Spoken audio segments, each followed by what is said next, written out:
ભાવનગરમાં યુગલ રાત્રિના સમયે રોડ ઉપર બેઠું હતું અને એટલામાં જ બુકાની ધારીએ કેટલાક લોકો આવે છે, છરી બતાવે છે અને કહે છે જેટલા પૈસા હોય તે કાઢો। યુવક પ્રતિકાર આપે છે અને મંગેતરની સામે જ યુવકને છરીના ઘા મારવામાં આવે છે।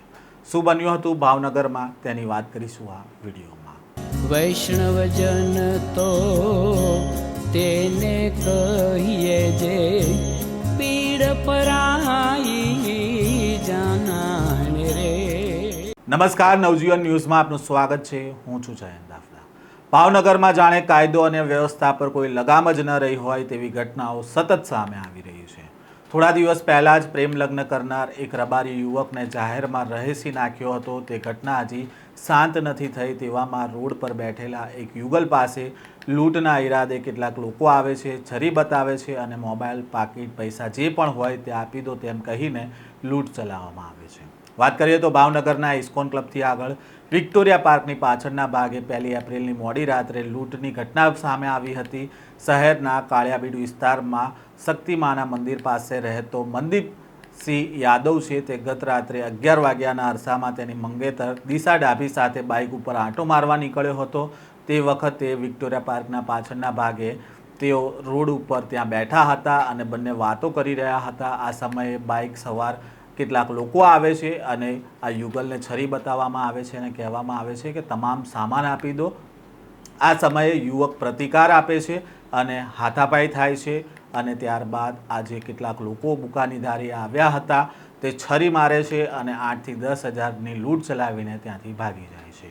આ દરમિયાન ઇજાગ્રસ્ત મનદીપસિંહને ગંભીર હાલતમાં ભાવનગર સર્ટી હોસ્પિટલમાં દાખલ કરવામાં આવે છે અને આ ઘટનાને લઈને નજરે જોનાર યુવતી શું કહે છે તે પણ સાંભળીએ। દિશાબેન અશોકભાઈ ડાકી। દિશાબેન, શું બનાવ બન્યો છે? અમે 2 મિનિટ ગાડી મેં અને રહેવું મારા ફિયોન્સે બે ઘરેથી આવતા હતા।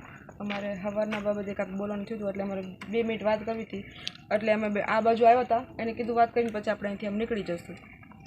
તમે બરોબર અહીંયા બાઇક મૂકી થોડીક વાતોચીતો કરતા હાલતા હાલતા વાતોચીતો કરતા હતા। 2 જણા આવ્યા, બ્લેક પહેરેલું હતું, મોઢે રૂમાલ બાંધેલો હતો, હાથમાં છરી હતી। ફટાફટ આવીને કે જેટલા પૈસા હોય એટલા કાઢીને દઈ દે, જેટલા પૈસા હોય કાઢીને દઈ દે।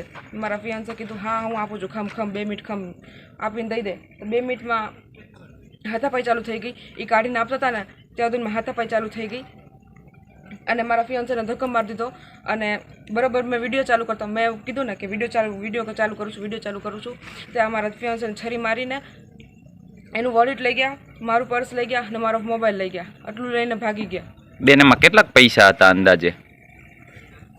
અંદાજે 8 થી 10 હજાર જેવું હતું। એ જે બે હતા એમાંથી કોઈને ઓળખો છો તમે? નહીં। પોલીસ સ્ટેશનના જે કાળિયાબીડ વિસ્તાર જે છે, વિક્ટોરિયા ગાર્ડનનો જે પાછળનો ભાગ અને બોર તળાવ જે છે તેની વચ્ચેનો જે વિસ્તાર જે છે ત્યાં ગઈ રાતે 10:30 થી 11ની અરસામાં આ લૂંટનો બનાવ બનેલ છે।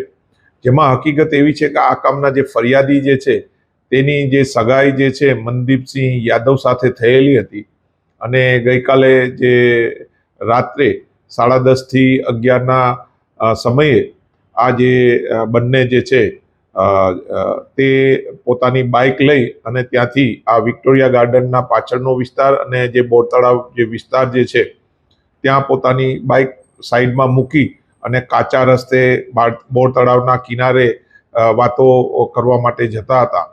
દરમિયાન લૂંટ કરવાના ઈરાદે બોર તળાવમાંથી જે રોડ જે છે ત્યાંથી 2 અજાણી વ્યક્તિઓ આવી અને તેનું બાઇક દૂર પાર્ક કરી અને આ લોકો પાસે આવે છે, છરી બતાવે છે અને એવી ધમકી આપે છે કે તમારી પાસે જે બી રૂપિયા હોય તે આપી દો એમ કહી અને આ મનદીપસિંહ જે છે તેના ડાબા પડખે એક છરીનો ઘા મારે છે અને તેનો મોટારોલાનો જે મોબાઈલ જે છે આશરે 20,000ની કિંમતનો તે લૂંટી લે છે અને તેનું પર્સ જે છે જેની અંદર 6 થી 7 હજાર રૂપિયા હતા તે લઈ લે છે અને જે ફરિયાદી જે છે તેનું પર્સ જે છે તે બી લૂંટી લે છે।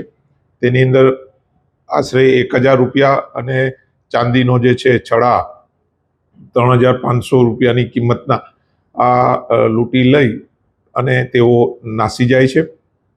આ કામે જે ભોગ બનનાર જે છે મનદીપસિંહ યાદવ એને તાત્કાલિક સર્ટી હોસ્પિટલમાં દાખલ કરવામાં આવેલા છે અને પોલીસ દ્વારા જે આ કામના જે ભોગ બનનાર જે છે તેના જે છે તેની જે ફિયાન્સી છે તેની ફરિયાદ દાખલ કરવામાં આવેલા છે 2 અજાણ્યા વિરુદ્ધ ઇસમો વિરુદ્ધ.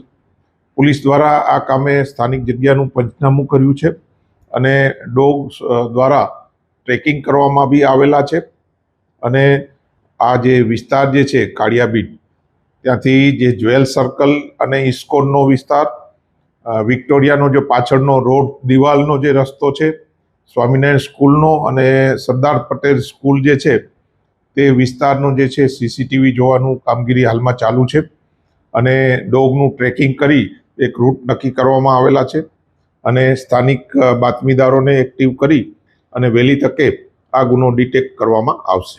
ઘટનાની જાણ થતાં લોકલ ક્રાઇમ બ્રાન્ચ, એસઓજી અને નીલમબાગ પોલીસનો સ્ટાફ હોસ્પિટલ દોડી આવ્યો હતો. પોલીસે ઇજાગ્રસ્ત યુવક અને યુવતીની પૂછપરછ શરૂ કરી છે. સાથે જ હુમલાખોરને શોધવા માટે કવાયત હાથ ધરી છે.